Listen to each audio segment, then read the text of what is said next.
다니엘서 3장 1절에서 7절까지 말씀입니다. 제가 보는 성경으로는 구약성경 1236쪽입니다. 구약성경 다니엘서 3장 1절에서 7절까지 말씀 한 절씩 교독하시고요. 마지막 절은 함께 읽도록 하겠습니다. 느부갓네살 왕이 금으로 신상을 만들었으니 높이는 60규빗이요 너비는 6규빗이라. 그것을 바벨론 지방의 두라 평지에 세웠더라.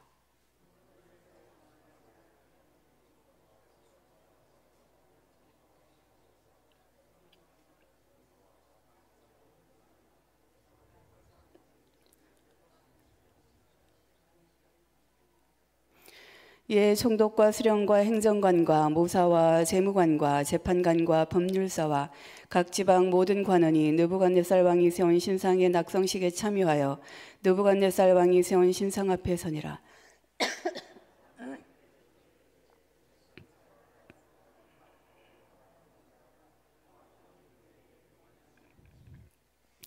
너희는 나팔과 피리와 수금과 사면금과 양금과 생황과 및 모든 악기 소리를 들을 때에 엎드려 느부갓네살 왕이 세운 금신상에게 절하라.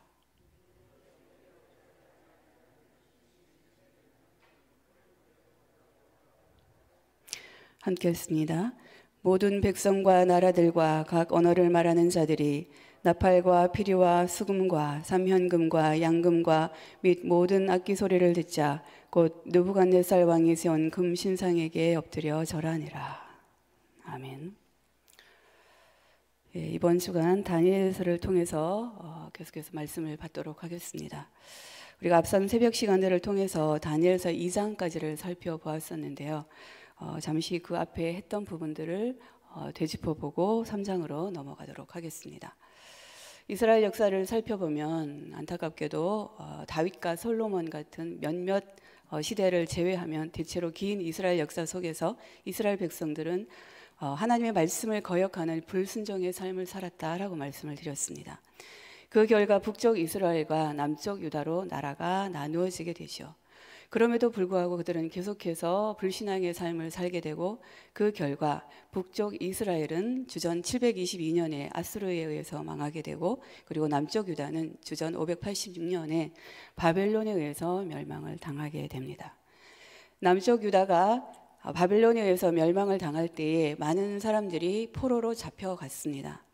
다니엘서의 주된 인물인 다니엘과 그의 세 친구도 이때 포로로 잡혀간 사람들이었고요. 이러한 배경하에서 다니엘서가 기록되었습니다. 다니엘서 1장은 다니엘과 그의 세 친구가 바벨론의 포로로 끌려가서 하나님의 사람답게 뜻을 정하여 믿음의 결단을 하는 내용이 나오죠. 다니엘의 이러한 믿음의 결단은 결국 하나님의 더 큰 복을 받는 그러한 기회가 됩니다. 그리고 다니엘서 2장은 바벨론 왕 느부갓네살이 꿈을 꾸는 것으로 시작을 하고 있습니다. 그리고 다니엘로부터 자신이 꾸었던 그 꿈과 그 해석을 듣고 그 왕이 보인 반응 그리고 그가 행한 일들에 대해서 기록을 하고 있습니다. 오늘 읽은 다니엘서 3장은 이 다니엘이 꿈을 해석해 주었던 바벨론의 왕 느부갓네살이 금으로 신상을 만들어서 그것을 바벨론 지방의 한 평지에 세우는 것으로 시작을 합니다. 바벨론 왕은 금으로 된 신상을 왜 만들었을까요? 우리 본문 5절을 다시 한번 보도록 하겠습니다. 본문 5절입니다. 너희는 나팔과 피리와 수금과 삼현금과 양금과 생황과 및 모든 악기 소리를 들을 때에 엎드려 느부갓네살 왕이 세운 금 신상에게 절하라 라고 되어 있죠. 모든 종류의 악기가 총동원되어서 이럴 때면 축제가 벌어지는 거예요. 이렇게 악기를 통해서 음악 소리가 들리거든 금 신상에게 엎드려 절하라 라고 하는 내용이죠. 그리고 이어지는 6절에서 느부갓네살 왕의 진위를 우리는 알게 됩니다. 6절 보시겠습니다. 누구든지 엎드려 절하지 아니하는 자는 즉시 맹렬히 타는 불뭇불에 던져 넣으라 하였더라. 그런데 이 장면은 2장과 연결을 시켜서 생각을 해보면 대단히 역설적인 장면이라고 할 수 있습니다. 2장에서 바벨론 왕 느부갓네살이 어떤 꿈을 꾸었습니까? 그의 꿈에는 장차 이루어질 역사의 방향성에 대한 하나님의 계시가 담겨 있었습니다. 그리고 그 계시의 핵심은 인간의 왕국은 결코 영원하지 않다라고 하는 것이었죠. 즉 어느 한 세대를 어떤 왕국이 지배할 수 있습니다. 그러나 곧 다른 왕국에 의해서 넘어질 것이고 왕국을 넘어뜨린 그 왕국도 또 다른 왕국에 의해서 무너질 것이라고 하였습니다. 그러나 마지막에 세워질 왕국은 영원할 것이다 라고 하는 것이 바벨론 왕이 꾸었던 그 꿈의 해석이었죠. 그 왕이 보았던 신상에서 오늘 이렇게 신상을 만들어서 절하는 것으로 시작을 했는데, 왕이 꿈에 보았던 신상에서 머리 부분은 자신을 가리키는 것이었습니다. 그 왕이 꾸었던 꿈의 신상이 머리는 금이고 뭐 가슴과 팔은 은이고 배와 넓적다리는 노시고 뭐 이런 내용이 있었잖아요. 우리 2장 38절, 오늘 본문은 아닌데요, 2장 38절을 한번 보시겠습니다. 거기 보니까 사람들과 들 짐승과 공중의 새들 어느 곳에 있는 것을 막론하고 그것들을 왕의 손에 넘기사 다 다스리게 하였으니 왕은 곧 그 금머리니이다 라고 했습니다. 그 금머리는 바벨론의 왕인 느부갓네살의 상징이고, 이 머리 외에 다른 부분은 각각 바벨론 왕국을 계승하게 될 다른 왕국들에 대한 상징이었죠. 느부갓네살 왕은 다니엘의 꿈 해석을 들었기 때문에 이러한 사실들을 이미 알고 있었습니다. 그리고 또한 그 해석을 들었을 때에 심지어 앞에 2장에 보면 감동을 받아서 기뻐하기까지 했다라고 기록을 하고 있었습니다. 그리고 다니엘의 해석이 끝났을 때 왕이 어떤 행동을 취했나요? 우리 2장 46절, 47절 한번 앞장을 넘겨서 보도록 하겠습니다. 2장 46절. 이에 느부갓네살 왕이 엎드려 다니엘에게 절하고 명하여 예물과 향품을 그에게 주게 하니라. 47절에 보니까 왕이 대답하여 다니엘에게 이르되 너희 하나님은 참으로 모든 신들의 신이시오 모든 왕의 주제시로다. 내가 능히 이 은밀한 것을 나타내었으니 내 하나님은 또 은밀한 것을 나타내시는 이시로다 라고 기록되어 있습니다. 왕은 감격한 나머지 다니엘의 하나님이 진짜 신이다 라고 하는 것을 고백을 하며 하나님을 찬양하는 모습인 거죠. 그렇다면 우리가 그 다음에 예측할 수 있는 것은 무엇입니까? 왕이 감동을 받고 이렇게 고백까지 했으니까 이쯤 되면 이 왕이 회심을 해서 하나님을 믿게 되고 하나님의 백성이 되었을 것이다 라고 우리는 추측해 볼 수 있습니다.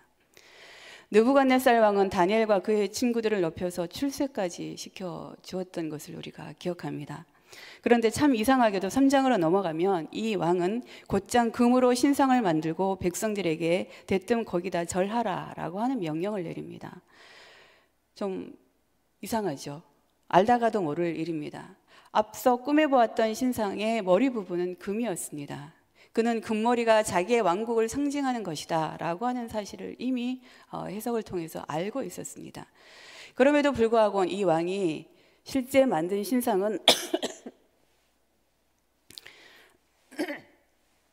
전신이 다 금으로 되어 있습니다. 이것은 무슨 심보일까요? 왕은 다니엘이 해몽을 할 때 순간적으로는 내가 꾼 꿈의 내용까지도 알고 그것을 이렇게 해석까지 하는 저 다니엘의 신은 참 신통하구나, 정말 놀랍구나 라고 감동했던 것이 사실이에요. 그러나 그것은 순간적이고 정사적인 감동에 불과했다라고 하는 것이죠. 그렇기 때문에 시간이 흘러가고 그 이후 아마 생각이 바뀌었을 것이에요. 내 왕국이 넘어지고 망하다니, 아니 그것은 있을 수가 없는 일이야. 나의 왕국은 영원한 왕국이 될 것이고 해가 지지 않을 것이다. 누가 나의 왕국을 멸할 수 있단 말인가. 왕의 깊이 있는 그 마음속에 도사리고 있던 교만이 고개를 쳐든 거죠. 그래서 그는 이렇게 생각했을 것입니다. 나의 왕국은 영원할 것이다. 그러니 내 왕국의 영토 안에 있는 모든 자들은 나와 내 왕국을 상징하는 이 거대한 신상에 절을 해야 돼. 그렇지 않으면 맹렬히 타는 풀무불에 모조리 던져 넣어버릴 것이야 라고 하는 마음을 먹었던 거죠. 인간적인 감동은 신앙이 아닙니다. 그리고 그 감동을 우리는 은혜라고 부르지도 않습니다. 물론 신앙의 감동이 필요하기는 하지만 인간적인 감동만으로 사람이 달라지지는 않습니다. 너희 하나님이 진짜로구나, 그걸 신통하게 알아맞추다니 라고 하는 고백과 찬양을 하였음에도 불구하고 바로 교만한 모습으로 돌아가는 이 왕의 모습을 보십시오. 오늘날 그리스도인들 역시 이와 같은 경우가 없을까요? 말씀을 듣고 그래 맞아, 참 감동적인 말씀이야, 참 은혜로운 말씀이야 라고 하는 반응을 우리는 보입니다. 그리고 심지어 눈물까지 흘립니다. 그러나 얼마 지나지 않아 감동도 사라지고 말씀도 잊어버리고 이전과 같이 또는 더 좋지 않은 모습으로 바뀌어 버리는 그러한 경우가 오늘 우리들은 혹여 없을까요? 십자가를 우리가 이야기합니다. 십자가를 이야기하는데 십자가가 없는 삶의 모습이 있지는 않습니까?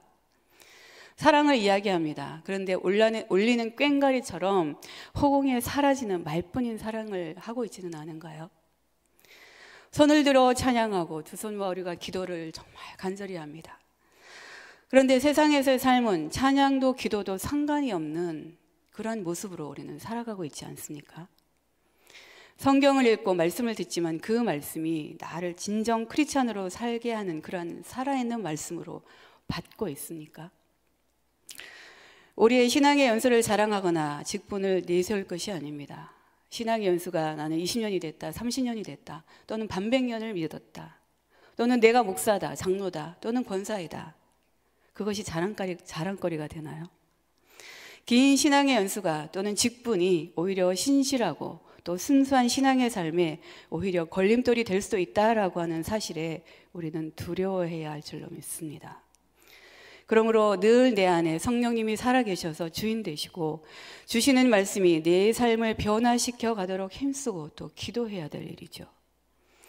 나에게 주어진 말씀이 참으로 내 삶을 하나님 앞에서 바꿀 때까지 받은 말씀에 대한 순종과 행함으로 연결된 변화된 삶이 정말 중요합니다. 내 감정에 기인한 단순한 어떤 고백, 단순한 어떤 눈물, 그런 감동은 사실 큰 의미가 있지 않습니다. 바벨론 왕이었던 느부갓네살과 같이 순간적인 생각이나 감정에 왔다 갔다 하는 줏대가 없는 종교인이 되지 말 것입니다. 되지 말아야 할 거예요. 오히려 다니엘과 같이 어떠한 환경과 상황에 처하더라도 중심이 흔들리지 않은 신실한 신앙으로 살아가는 이 땅에서의 우리의 삶이 되시기를 바랍니다. 그 삶을 하나님께서 오늘도 우리에게는 요구하고 있고 그 음성이 우리의 귀에, 우리의 마음 가운데 들려주실 수 있기를 바랍니다. 기도하겠습니다. 하나님 아버지, 우리는 순간순간 상황이나 환경에 흔들리고 넘어지는 참으로 연약한 존재들입니다.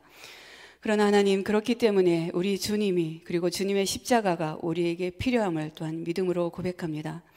주님께서 늘 우리 삶의 중심에 계셔서 우리의 생각과 마음과 말과 또 행동과 그 모든 봉사를 주장하여 주심으로 다니엘과 같이 굳건한 믿음의 사람들로 세우시고 인도하여 주시옵소서. 그래서 오늘 한날도 감정이나 내 생각에 휘둘리지 않고 온전히 하나님의 말씀 안에서 승리하도록 인도하여 주시옵소서. 감사드리며 살아계신 예수님의 이름으로 기도합나이다.